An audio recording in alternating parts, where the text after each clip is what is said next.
you, he's gone.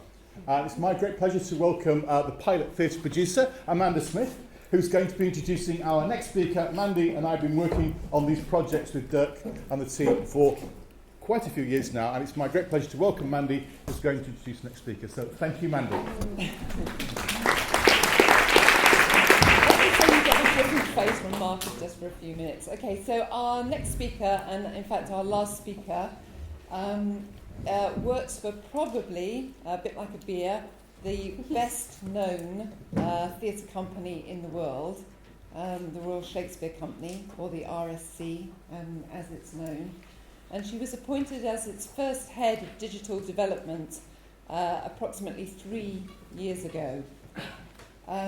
There's always lots of conceptions, obviously, about large organisations like somewhere like the Royal Shakespeare Company, about how they work, what they do. Like any big national theatre, who are they doing it for? And particularly perhaps for the RSC, because it deals with the UK's national playwright, but a playwright that's been dead for 400 years nearly. It's about how that then connects to contemporary audiences, and in particular, I suppose, in terms of our interests, in terms of young audiences. I'm sure that's something that Sarah might address or talk about a bit.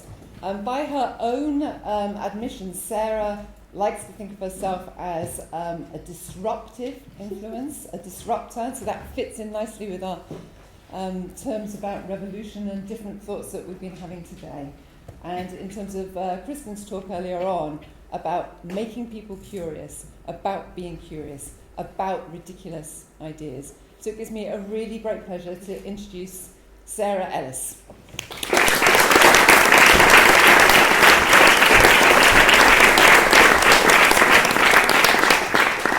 It's really lovely to be here today, and I've had the opportunity to spend some time with some of you, understanding why you're here, what this project and programme is about, and the ideas. Mandy's right, I like to disrupt, and I often ask for forgiveness rather than permission. But it's a balance, and it's important that we look at what culture is about and what culture does in a society. And in a time of revolution, what culture is brilliant at is asking questions, asking society questions, creating a discussion point, not always looking at the answers when we're bombarded with potential solutions. And what society looks for with culture is an empathy and to walk in someone else's shoes. In 2013, we embarked on a large-scale digital experiment where we looked at Midsummer Night's Dream. And I'm going to talk to you about this production for a little bit, and then at the end of the talk widen it out to look at culture in more general terms. Midsummer Night's Dream we decided to perform in real time. The play is about 3.5 hours long, but in real time, the time of the play, it's 3 days long. No lines of Shakespeare were changed. Actors performed the lines at the time of the play. The play started at 8 o'clock on Friday. Acts 1, scenes 1 and 2 were performed. But between that scene and then the forest scene at 2:30 in the morning on Sunday, an online world imagined what was happening in between. Our question was, what does a theatre piece look like on the internet today? So we used social media to explore that. And through that, we were asking questions about our generation today, the generation that's really agile in this space, that we could make a connection. It wasn't about finding the answers, it was about us collectively asking questions and how we bring our core audiences with us.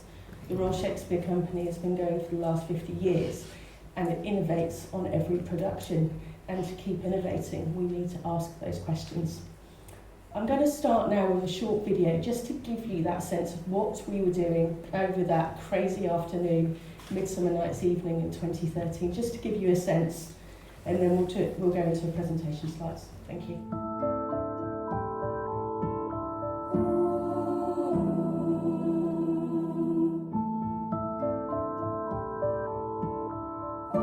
If thou lovest me, then steal forth thy father's house tomorrow night, and in the wood, a league without the town, there shall I stay for thee.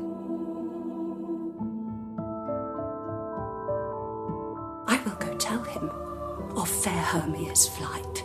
Then to the wood he will tomorrow night pursue her.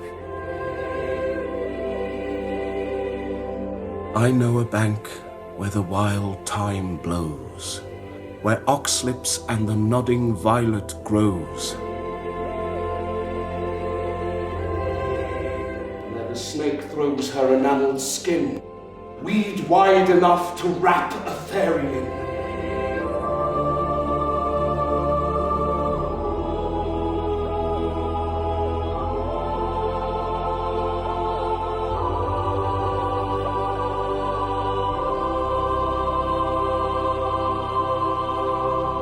Shadows have offended. Think but this, and all is mended. But you have but slumbered here while these visions did appear. So good night unto you all. Give me your hands, if we be friends, and Robin shall restore amends.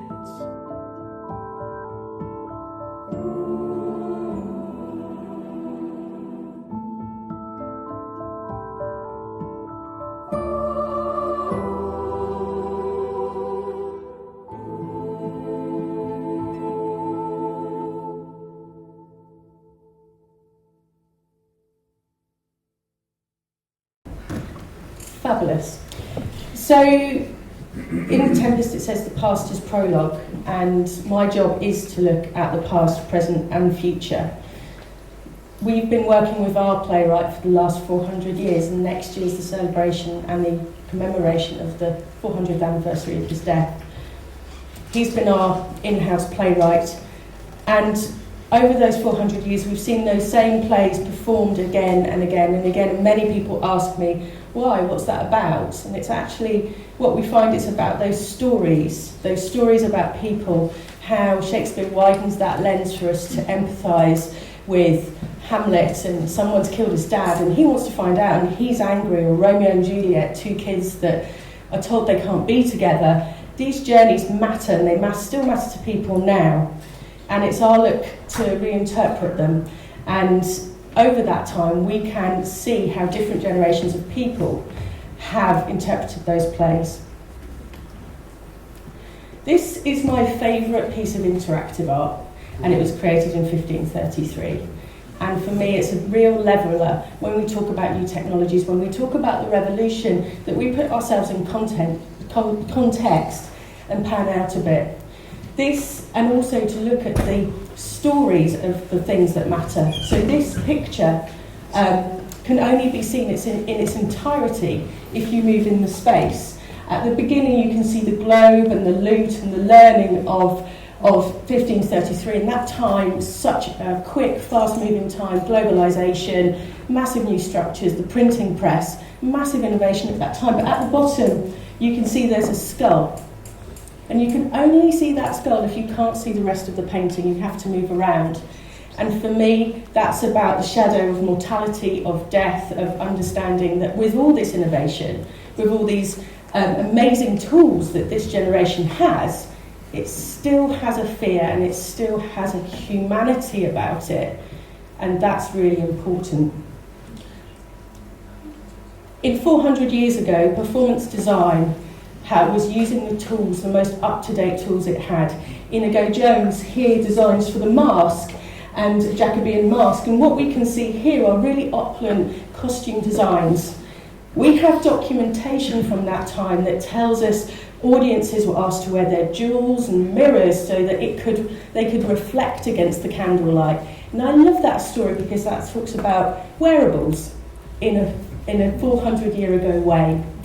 And I would suggest that people in that time, if they had access to the technologies we have now, maybe we would use them in the same way, and maybe that's okay, and we need to think of ourselves as a trajectory.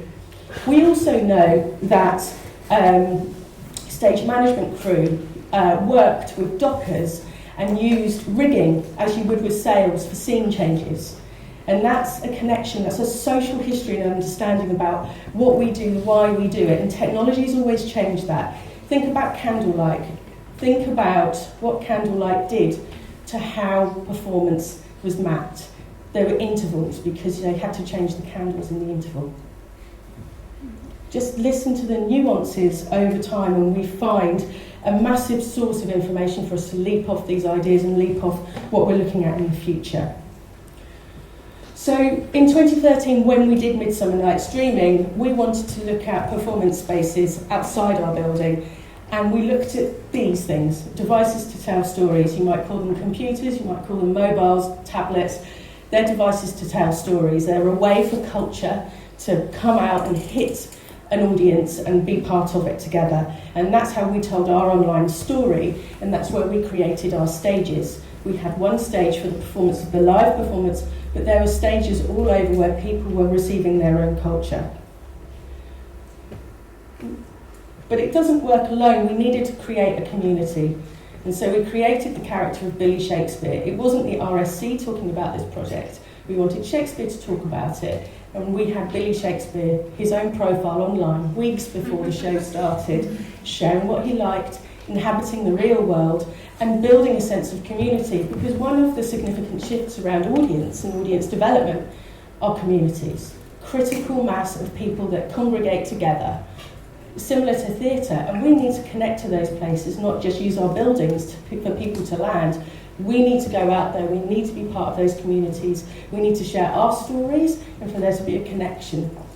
The work before the play was so important. We needed to create an environment because we were essentially building lots of stages and we needed for people to understand and feel comfortable with that, and we took a huge amount of learning from this. We also had to work with people we hadn't worked before, actors, we've worked with several times, but we were bringing new people into this environment, coders, visual artists, animators, poets, spoken word artists, people that worked really well with content online. It's different, and they were coming into our world and we were working that out. And such a range of ways you can tell that story. Fractured narrative is what we were looking at. Not telling the whole story in one go, but using what social media is brilliant at is fracturing the story and you being able to follow it, go more deeply if you want to. As I said at the beginning, each line of Shakespeare was performed the way it was intended by an RSC actor. The online world we created will have new characters. We created imaginary characters that we thought were sat behind the scenes, quietly on stage, watching what was happening. And if you imagine on social media, imagine you've gone to a party, but you couldn't make, your friends went to a party, but you couldn't make it. But you find out what happened through social media, and you're living vicariously, and sometimes you can feel like you know everything that happened without having to be there. Our most popular characters, we divided it into 4 worlds, which are the 4 worlds of the play: the court, the lovers, the fairies, and the mechanicals. And as you can imagine, the fairies were loads of fun. We had fairy flying school, we played with drones and mini cameras, and we kind of created content we wouldn't normally make ourselves, but content that was testing ideas that different communities, different audiences would be interested in. Mrs. Snug, Snug's wife, Snug is a mechanical who plays the lion in the play, and there is a line that hits around about 8:20 in the evening on Friday. It goes, Snug will play the lion. And at that moment, Mrs. Snug hits, my husband Snug's going to play the lion. And then from there until the Sunday evening, she shared designs of what his costume was going to look like. She got all behind the scenes. She had a profile. She was into craft, she had a favourite band. We were just getting into playfulness around characterisation on the stage. And it was important to make each character have their own visual identity, as you would in a live environment. And this is Phoebe the Moon. This was just beautiful paper upon paper collages of the moon. And the moon is the barometer of the play. It tells you how the play is feeling. So that each post that the moon put up just gave you a sense of what that moment was. So each character behaved differently, as people online behave differently. All of this was testing ideas. It was a vast experiment. But it's important to note that the changes in where we receive culture, whether that's your mobile phone, whether that's in a live environment, they're changing the meeting points for culture. And we can create work for those different devices, but still, where are the meeting points? Where are the points of collectivism? Where does theatre come together? And it was really important for us to create those in the performance. So what we did was we let people take their mobile phones into this performance. I should say that we don't do that normally, and this was an experiment. but what we wanted to do was see what would happen. And sometimes we come with our own preconceptions in culture where we think audiences wouldn't want that. We should never presume what our audiences will do. We can create the conditions and the environment to see what they could do. And for me, there was a real turning point here where the tech community was like, I don't understand why you don't let devices in the room. I don't understand why you do this. And the arts community, not sure. And when we got in the room, it flipped. Our arts community were on it. They knew the lines in the play, they got excited, they were taking photos, they were sharing, they embraced it. The tech community were unsure. They were like, this is a bit of a barrier. So what we should do is never assume that what that barrier or what it is how people respond to it. But that created a whole load of content that just audiences were sharing and being part of this play together. So we had commissioned content, but we were merging that with user-generated content. This is what our audience looked like. It was lovely. Midnight in the middle of Stratford, candlelit, but people with their devices. 400 years meets 21st century. And we had a moment where we collected the live and online, so you can listen to the play, and then all those pieces of online content were tagged on a simple SoundCloud file. And these are our stats. Over the weekend, we had 110 unique visitors, which pretty much is a run of a show. And during 40, the hashtag, which we used to bring it all together, reached 25 million Twitter feeds, and we are saying approximately 30 million social media feeds. We increased our Google Plus page by 742% in 2 months. 3,000 pieces of content were created, and I'm very proud to say that 1,000 of that was created by real people. We have to take that, we have to listen to it, we have to move it forward, and it's the learning from that moment that allows us to think about the next step, the strategic innovation, the understanding, the moving it forward. And we must be given a chance to experiment, we must be given a chance to ask questions. It doesn't always happen right, and we must be able to use that and take it forward and iterate, so that when we do our next piece of work, we take all that learning in with us.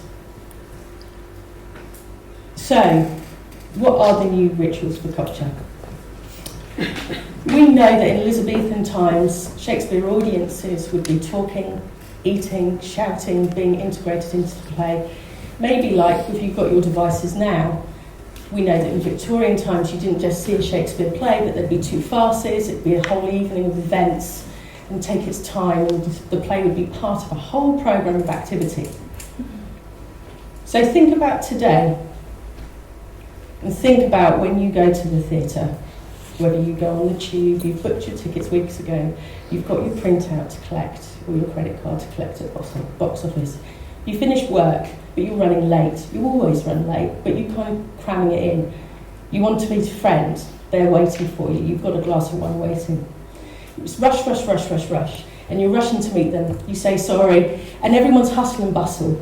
2 minutes before the bell goes to go in the theatre, and everyone's bustling away, they've got their bags, they're really rushed.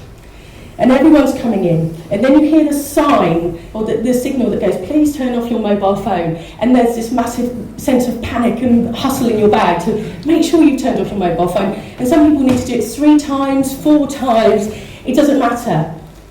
And then it's all last minute, and there's someone coming in late, and they walk in front of you, and then the lights go out, and you're together, experiencing something, crying, laughing, that someone has shared their story. That's a ritual. So when we talk about the work on stage, when we talk about making the work, think about the ritual behind it, because everything that you did in that moment, you did instinctively, but you did it because it's a ritual that what we always do. This new work is fracturing those rituals. You have to think about how you bring your audiences into the environment, whether that's an outside promenade performance, whether that's a use of the technology. It's about the care you give to those audiences. So when you ask those questions through those stories, they're with you and they're asking it with you. The new opportunities are for you to look at the generation that you work with, see how they're looking at culture, but see what their rituals are. How do they experience life? How do they bring it in? And also, that's a great soundtrack. See what they do? But it's coders, programmers, artists that might be slightly different. Welcome them into your space. Ask the collective question.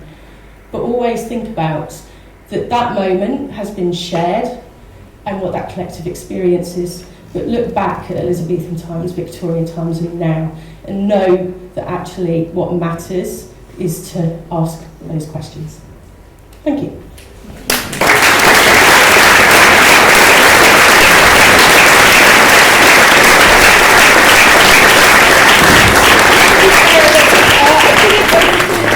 Session, but have we got 5 minutes or so to ask any questions? Yeah. So whilst we've got Sarah here, she is actually unfortunately having to go back to the UK this afternoon, so she's not going to be around this afternoon during the workshops or later on in the week when we're doing some other workshop work. So has anybody got any questions you'd like to ask Sarah? Back row. Yes. It was very interesting, this creating those new characters for these alternative plots, and I understood correctly that your team created those characters. Yeah. Not the audience. Well, they could make their own. They were never not allowed to make their own, but we certainly created characters. That's better, isn't it? We certainly created characters, but there was never a rule for people, and people did make their own. Actually, they participated. So yeah, it was to see if people would. But my question is also, when you did the research for it, did you find a lot of fan fiction about the subject? Yeah, I mean, there's a huge amount. We didn't really have that much time. We were just putting it out there. Okay. But yeah, I mean, we certainly looked at those communities, and we certainly looked at communities that were working in that space. And I would say from that, you could totally go even further. I think the thing about the internet is you can go as far as you want, and actually, and that's the great thing, but also the difficult thing is when you're providing a structure to a story that happens a moment in time. Where does it stop? Where does it end? Thank you. Could you tell us a little more about the planning of this project, the different parts in time? Sure, yeah, it was a very quick project to come about, really, relatively. 18 months from first email to finish, which is very short. I contacted the director of Google Creative Lab and said we'd love to commission. Well, I wanted to commission him for a piece of work for an online platform we created that looked at interpretations of Shakespeare, where I was looking at different people. Through that conversation, we went, actually, what if you did this? So there's a lot of that, and so in the planning of it. The creative content was created around 3 months before, so it was very tight. And then before that, we had a lot of process of how the mechanics would it have worked, what platforms would we use, how far would it go, and then we created a dramaturgy. So I couldn't look at Excel for a very long time. All of it was programmed manually. We didn't automate it. We had a very small team of people uploading the content every couple of minutes over 3 days. So it was, the experiment got bigger as it went on. And I think that was about people being curious about it and seeing where it would go. But we spent a long time, I think, on these projects as well, partnership in particular. We sometimes don't invest enough time at the beginning to actually know what our strengths are, know why we're coming together, and so we spent a lot of time on that, which paid off in the end. Sid? Where did you go from here? Where does it go? Yeah. 2016, we're doing something fabulous. I can't talk about it, but yeah, frustrating. Because there's a NASA drone. Yeah, exactly. Where does it go from here? A lot of the learning came back internally, so it's the piece worked across organisation, both artistic and executively, our marketing, our press, our creative teams, and all of which have taken on board and taken some of that working. So it was a massive insight-wise, we got huge amounts from it. We probably won't do the same thing again because we've done it, and that was important. But where we go next is creatively getting to the heart of our company. So we're not looking at digital as other. which is really important. Digital is the world we live in today, and we ask those questions through it. And I think that was the significant shift in this piece. It's not about a department that owns digital. We are all enabled to participate. I think that's a really good message to finish on. Yes. Thank you. Thank you. Can we give another Yes, round of applause? Thank you.